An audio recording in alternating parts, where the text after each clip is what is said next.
Me llamo Emily Carter, y siempre pensé que mi vida en El Paso, Texas, era un ejemplo perfecto de estabilidad.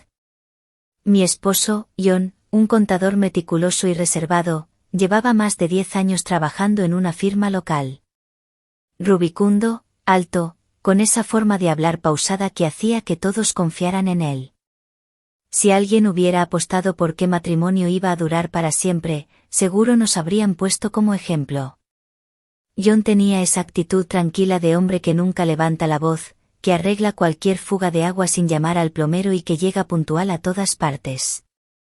Yo me dedicaba a la venta de muebles en una tienda del centro, y aunque el trabajo no era glamuroso, me gustaba. Allí conocía a todo tipo de personas, y fue allí donde comenzó mi error. Todo empezó una tarde calurosa de junio. El aire acondicionado de la tienda estaba al límite, y yo acomodaba unas sillas cuando entró Miguel Hernández.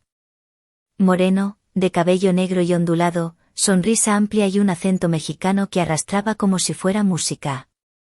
No sé si fue el contraste con la vida metódica de John o simplemente el calor, pero Miguel me pareció diferente. Buenas tardes, dijo, y su voz tenía ese tono seguro que usan los que saben que están causando buena impresión. Estoy buscando un juego de comedor, algo elegante, pero con carácter. Era dueño de una pequeña empresa de remodelación de casas en Las Cruces, Nuevo México. Vestía camisa remangada, manos fuertes, uñas limpias pero con rastros de pintura y barniz. Me habló de cómo restauraba cocinas antiguas y de cómo quería un comedor que impresionara a sus clientes. Mientras me contaba, yo no podía evitar pensar que su mirada era directa, intensa. En casa, John también me miraba, pero de otra manera. Como si yo fuera parte del inventario ordenado de su vida. Con cariño, sí, pero sin esa chispa que notaba ahora frente a mí. Miguel bromeó mientras elegíamos muebles. Claro que si te llevas uno de estos para tu casa, tu esposo va a querer invitarme a cenar para agradecerlo. Reí, aunque por dentro sentí un pequeño pinchazo. No era que quisiera engañar a John, en ese momento ni lo pensé así. Solo era que, por primera vez en mucho tiempo, alguien me hacía sentir vista. Pasaron las semanas, y Miguel volvió varias veces a revisar opciones. Siempre encontraba alguna excusa para quedarse más tiempo, y yo, en vez de despacharlo rápido, me sorprendía buscándole café o mostrándole cosas que ni siquiera pensaba comprar. Me contaba historias de su infancia en Chihuahua, de cómo había cruzado la frontera con su familia cuando era niño. Historias llenas de lucha, de prejuicios que había enfrentado por ser mexicano en Texas. Un día, mientras hablábamos de eso, me dijo algo que se me quedó grabado. ¿Sabes lo que más duele? Que aunque trabajes duro, para algunos siempre serás el latino y nada más. Yo asentí, sintiendo una extraña solidaridad. Tal vez por eso, o tal vez porque buscaba justificarlo, comencé a pensar que nuestra conexión era algo más profundo. En mi cabeza sonaba como si yo estuviera rompiendo barreras, dándole una oportunidad a alguien que había sufrido discriminación. John, por su parte, estaba entusiasmado con el cumpleaños de mi madre. Me regaló un collar precioso para que se lo diera a ella. Siempre pensando en los detalles, en la familia. Me sentí culpable por siquiera comparar a los dos hombres, pero lo hice. Miguel era fuego y chispa, John era calma y previsibilidad. La tarde que todo dio un giro, llovía a cántaros. Miguel apareció en la tienda justo antes de cerrar.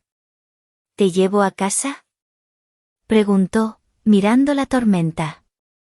Acepté. Durante el trayecto hablamos de cualquier cosa, pero había una tensión en el aire.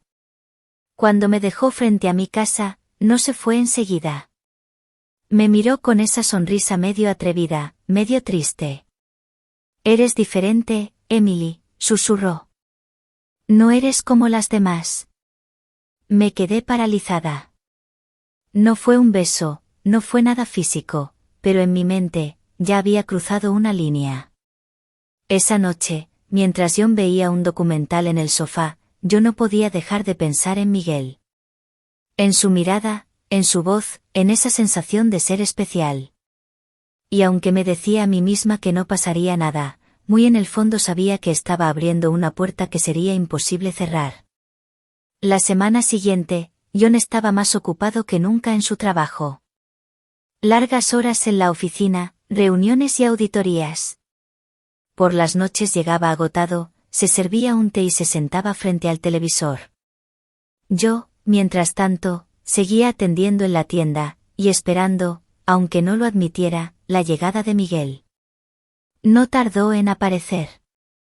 Entró un jueves por la tarde, con una camisa blanca ajustada y un ramo de girasoles. Para alegrar tu día, dijo, como si fuera lo más normal del mundo regalarle flores a una mujer casada. Me reí nerviosa. ¿Y si mi esposo pregunta de dónde salieron? Dile que te las dio un cliente agradecido. No sería mentira. No sé si fue su tono despreocupado o la forma en que me guiñó un ojo, pero algo en mí se soltó. Le preparé un café y nos sentamos en una de las mesas de exhibición. Era como si la tienda entera hubiera desaparecido, como si todo el ruido de la calle quedara muy lejos. ¿Sabes? Dijo. Siempre pensé que las mujeres como tú nunca se fijarían en un tipo como yo. ¿Mujeres como yo? Blancas, educadas, con una vida estable. No digas eso. Es la verdad. Aquí, en Texas, muchos me ven como el latino que arregla casas, y ya. Pero tú me ves distinto. Esa frase me tocó más de lo que debería. Quería creer que era cierto, que yo no tenía prejuicios. Y sin darme cuenta, empecé a pensar que ayudarlo a sentirse valorado era casi una causa noble. Miguel empezó a pasar por la tienda más seguido. A veces solo para hablar, otras para invitarme un café en la esquina. Yo siempre aceptaba. Me decía que no era nada malo, que mientras no hubiera contacto físico, no había traición. Un sábado, John me propuso ir a visitar a su hermana en Midland. Rechacé la invitación con la excusa de que tenía que trabajar. La verdad era que Miguel había dicho que quería mostrarme un proyecto de remodelación en el que estaba trabajando. Te va a encantar, Emily, me prometió. Es una casa antigua que estamos dejando como nueva. Fui. La casa estaba vacía, con olor a madera recién cortada. Miguel me mostró las habitaciones, los detalles en las molduras, los colores que había elegido. Me gusta ver las cosas transformarse, dijo, mirándome de una forma que dejaba claro que no hablaba solo de paredes y pintura. No me tocó. No hubo beso. Pero cuando nos despedimos, me abrazó un segundo más de lo normal. Y yo no me aparté. Esa noche, al volver a casa, encontré a John dormido en el sofá, con los lentes torcidos y un informe en las manos. Le cubrí con una manta, y por un momento sentí un nudo en la garganta. Él no sospechaba nada. No imaginaba que su esposa estaba jugando con fuego. En mi mente, seguía justificando todo, Miguel me hacía sentir viva, y yo solo disfrutaba de una amistad especial.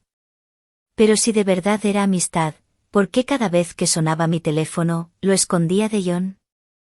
Era un martes por la tarde cuando Miguel apareció en la tienda justo antes de que cerráramos. Traía esa chaqueta de mezclilla gastada que tanto le gustaba y una sonrisa que parecía guardada solo para mí. Vamos a tomar algo, Emily. No era una invitación, sonaba más como una orden suave. No puedo, Miguel, mi esposo. Tu esposo no se va a enterar. Y no vamos a hacer nada malo, ¿o sí? Dijo, con esa mirada que parecía leer lo que yo ni siquiera me decía a mí misma. A los pocos minutos estábamos en una cafetería pequeña, una de esas que parecen escondidas a propósito. Hablamos de todo, de su familia en México, de mis años en la universidad, de cómo en El Paso la vida podía ser tranquila y aburrida al mismo tiempo. Tú no naciste para aburrirte, Emily, me dijo, inclinándose hacia mí. Y tú sí naciste para vivir con intensidad. para sentir. La palabra sentir quedó flotando. Volvimos a la tienda para que yo recogiera mis cosas, pero cuando cerré la puerta, Miguel no se movió. Quiero enseñarte algo, susurró. Y antes de que pudiera preguntar, me tomó de la mano y me llevó hasta su camioneta. Me llevó a las afueras, a un taller donde estaba restaurando unos muebles antiguos. El lugar estaba iluminado solo por una lámpara amarilla. El olor a madera y barniz llenaba el aire. Aquí es donde doy nueva vida a las cosas, dijo, acercándose. Su mano rozó la mía. No fue un simple toque, fue deliberado, como si midiera mi reacción. Yo no me aparté. Eres hermosa, Emily, y no lo digo como esos hombres que solo ven el exterior. Miguel. No me digas que no sientes nada. Mi corazón latía con fuerza. Podía haber dado un paso atrás, pero no lo hice. Él acercó su rostro al mío y, aunque el beso fue breve y sin exageraciones, me dejó sin aliento. Fue como encender una chispa en un cuarto lleno de gasolina. Cuando regresé a casa, John estaba en la cocina preparando pasta. ¿Qué tal el trabajo?, preguntó sin levantar la vista. Bien, mentí, y me odié por lo fácil que salió esa palabra. Durante la cena, me contó que planeaba una escapada de fin de semana para los dos, a Ruidoso, Nuevo México. Yo sonreí y asentí, mientras en mi cabeza seguía repitiéndose ese beso. Esa noche, en la cama, John me abrazó y me dijo que me amaba. Yo respondí, pero sentí que mis palabras eran huecas. Porque en mi interior ya había cruzado una línea, y no había vuelta atrás. El fin de semana que John había planeado para Ruidoso se canceló a última hora por un proyecto urgente en su trabajo. Parecía decepcionado, pero yo sentí un alivio que me dio vergüenza. Significaba más tiempo libre, y más oportunidades para ver a Miguel. El lunes, al salir de la tienda, él ya me esperaba en su camioneta. Súbete, dijo con esa confianza que me desarmaba. ¿A dónde vamos? A un lugar donde nadie nos va a encontrar. Condujimos por una carretera secundaria hasta llegar a un parque casi vacío, donde las luces del atardecer pintaban todo de naranja.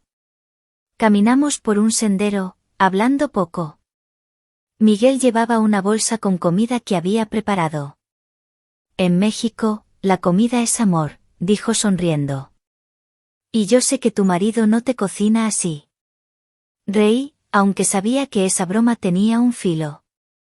Comimos en una mesa de picnic, y el silencio entre nosotros no era incómodo. Más bien, estaba cargado de algo que crecía. Emily, dijo, poniéndose serio. No me gusta verte triste cuando hablas de él. No estoy triste. Claro que lo estás. Un hombre que no te mira como yo lo hago no te merece. Sentí que esas palabras atravesaban cualquier defensa que pudiera tener. Se inclinó y me besó, esta vez más largo, más intenso. Y yo lo dejé. Era peligroso, pero era como si mi cuerpo no quisiera irse. Cuando volví a casa, John estaba trabajando en la laptop. ¿Te quedaste más tarde en la tienda?, preguntó sin mirarme. Sí, tuvimos inventario, mentí otra vez, sintiendo como las mentiras empezaban a acumularse como ladrillos. Los días siguientes, los encuentros se volvieron un hábito. Un café por la mañana antes del trabajo, un paseo rápido después de cerrar la tienda, mensajes de texto con bromas y frases que ninguno de los dos se atrevería a decir en voz alta delante de otros. Una tarde, Miguel apareció con una chaqueta mía que supuestamente había dejado en su camioneta. Te la traje para que no tengas excusas de no verme mañana, bromeó. Yo sabía que aquello ya no era una simple aventura emocional. Me estaba dejando atrapar, y cada vez que miraba a John, sentía que lo traicionaba solo con existir así. Pero la adrenalina de esos encuentros clandestinos era adictiva. Era jueves por la tarde, y el cielo se había cubierto de nubes pesadas. Miguel me escribió un mensaje. Pásate por el taller, necesito que veas algo. Yo sabía, y él sabía, que no se trataba de muebles. Igual fui.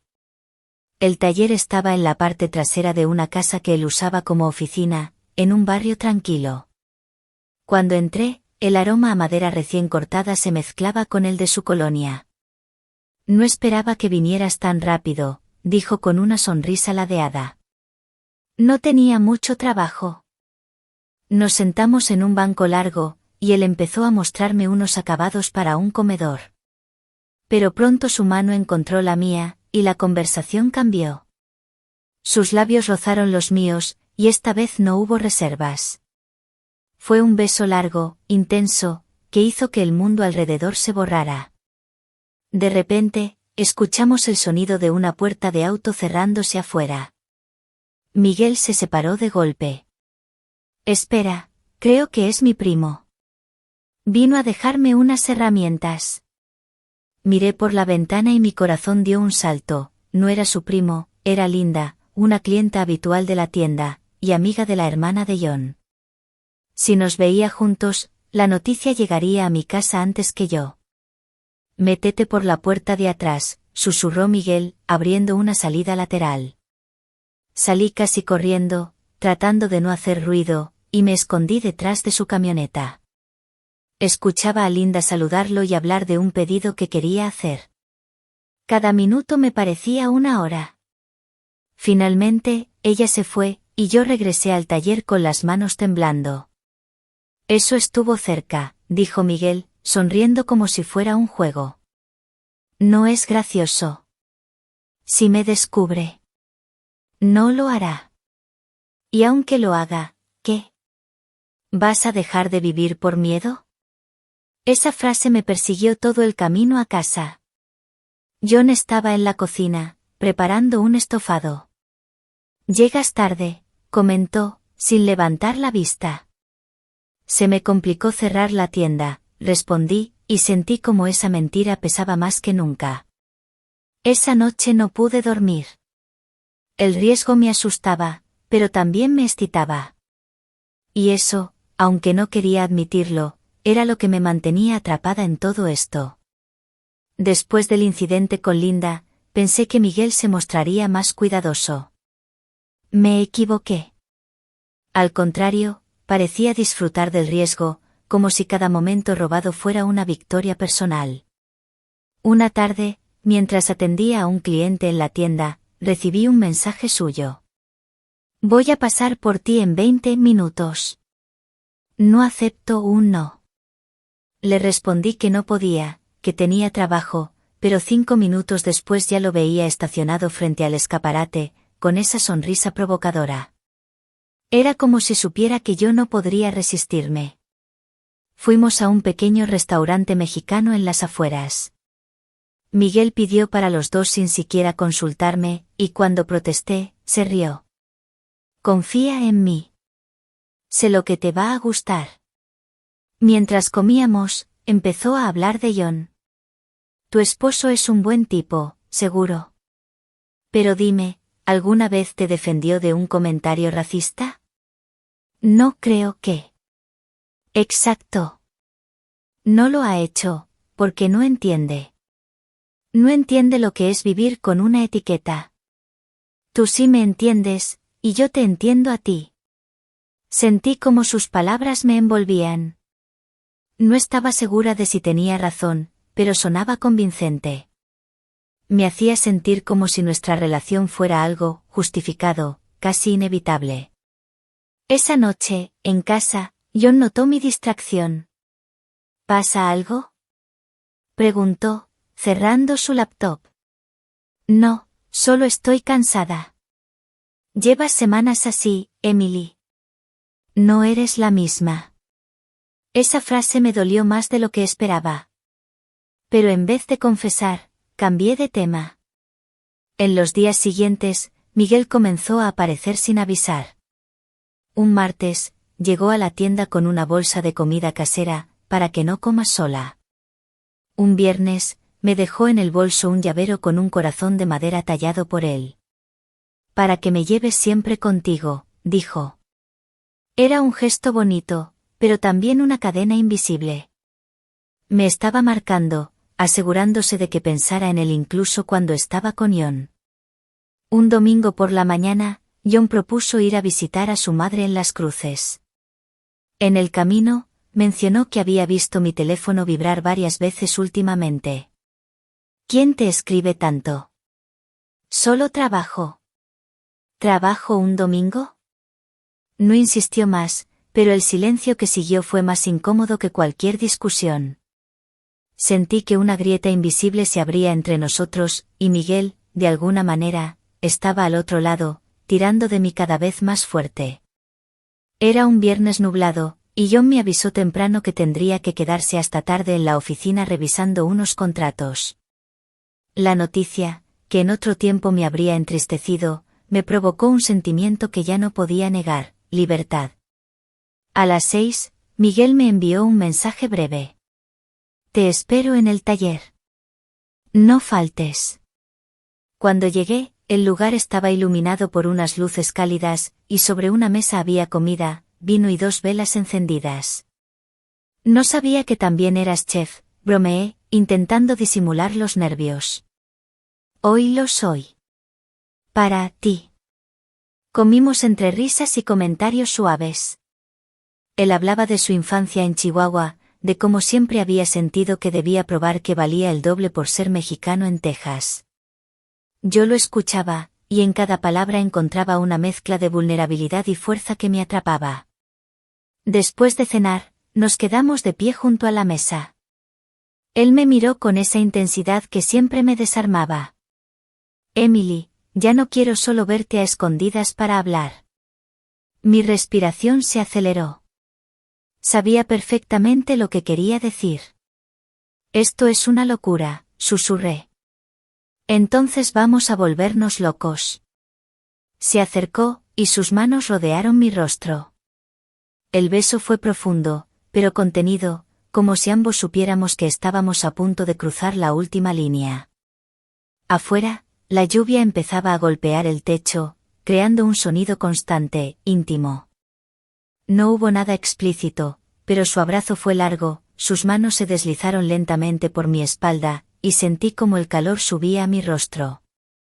Nos quedamos así, mirándonos a centímetros de distancia, hasta que él susurró. Ya es tarde para retroceder. Cuando volví a casa, John estaba dormido en el sofá, la televisión encendida y una taza de café fría en la mesa. Lo miré durante un largo momento. Él no sabía nada. Pero yo sí, y el peso de lo que había hecho me golpeó con fuerza. Después de aquella noche en el taller, todo cambió. Miguel y yo empezamos a vernos con más frecuencia. A veces era solo un café rápido antes del trabajo, otras, escapadas a lugares donde nadie nos conocía. La línea entre momentos robados y citas se había borrado por completo.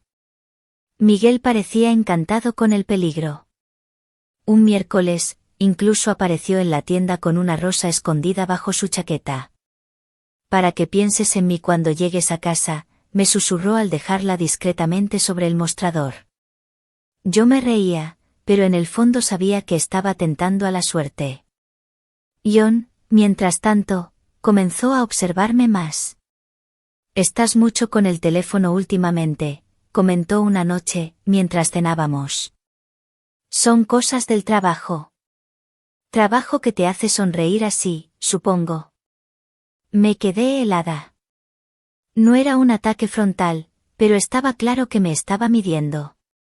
Cambié de tema rápido, pero sus ojos seguían fijos en mí.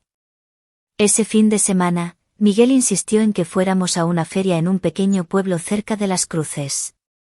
Nadie nos va a reconocer, aseguró.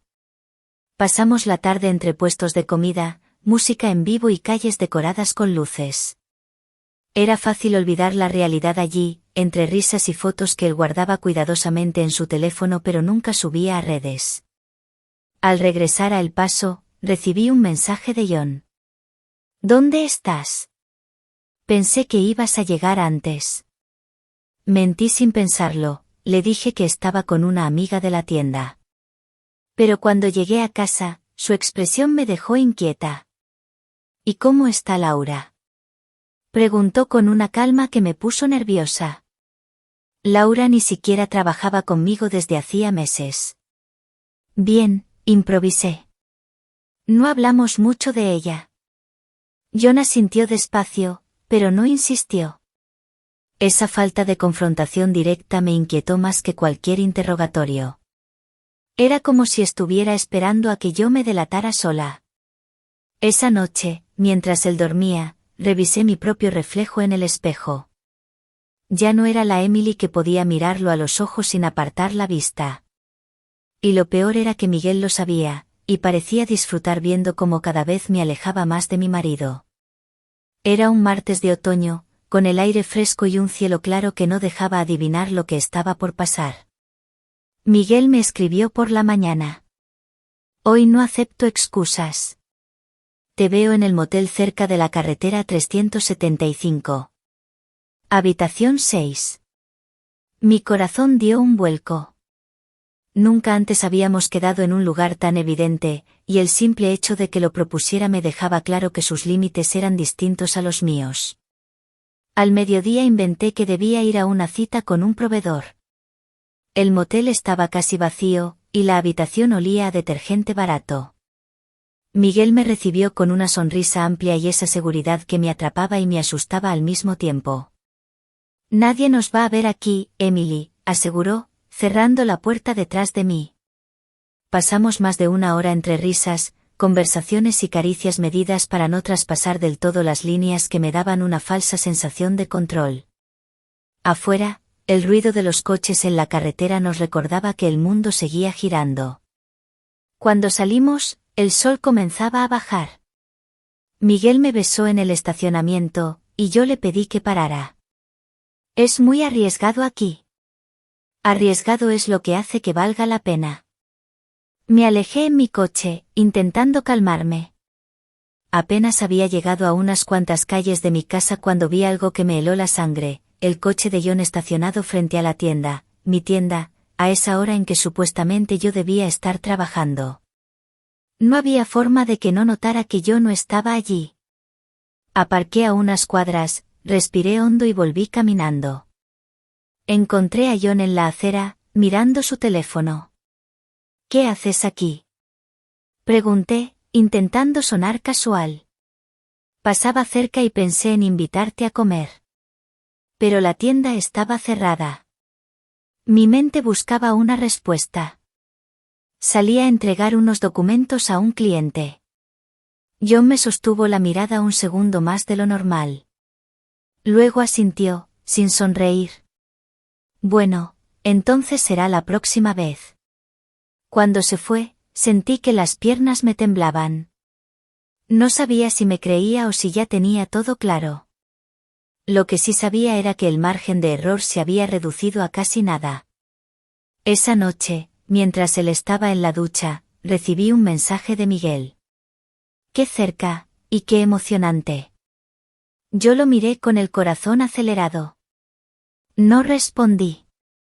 Por primera vez desde que todo comenzó, me pregunté si realmente controlaba algo, o si él me estaba llevando directo al desastre.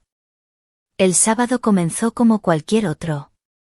John salió temprano diciendo que iría al trabajo a cerrar unos reportes, y yo me quedé en casa.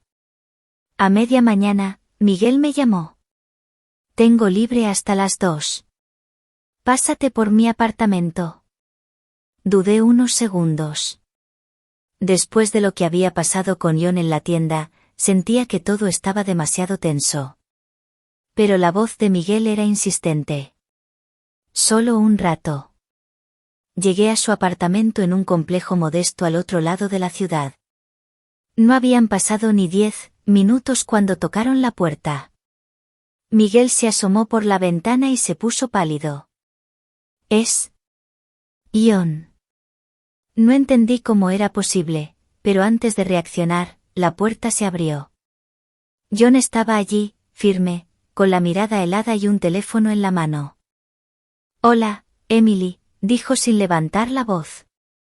Bonito lugar para entregar documentos a un cliente. Mi corazón se fue al suelo. No podía pronunciar palabra. Miguel intentó interponerse, pero John lo apartó con un empujón. Tú, ni me hables. Sacó el teléfono y puso un vídeo, yo y Miguel entrando juntos al motel, riendo. Un amigo de la familia me avisó. Una cámara de seguridad en la carretera. Ni siquiera lo disimularon bien. Miguel intentó sonreír. Mira, hombre, no es lo que. Cállate, cortó John. No pienso ensuciarme las manos contigo. Ya perdiste más de lo que crees. Me miró a mí. Hablé con tu jefe. Desde el lunes no trabajas más ahí. Las llamadas de clientes y tus salidas misteriosas, ya no tendrás dónde esconderte. Me quedé paralizada. ¿Y qué piensas hacer? Nada más. Ya te saqué de mi vida. Los papeles de divorcio estarán listos el martes. Y, por cierto, Miguel, se volvió hacia él. Tu empresa de remodelaciones tiene varios contratos con mi firma. Bueno, tenía. Acabo de cancelarlos todos. Miguel se quedó mudo, con el rostro desencajado. ¿Qué hiciste? Lo que cualquiera haría con un contratista que no sabe mantener sus manos lejos de la esposa de un cliente. John se marchó sin gritar, sin insultos. Solo cerró la puerta detrás de él. Ese fue el golpe más duro, su frialdad. Miguel me miró, furioso. ¿Ves lo que hiciste?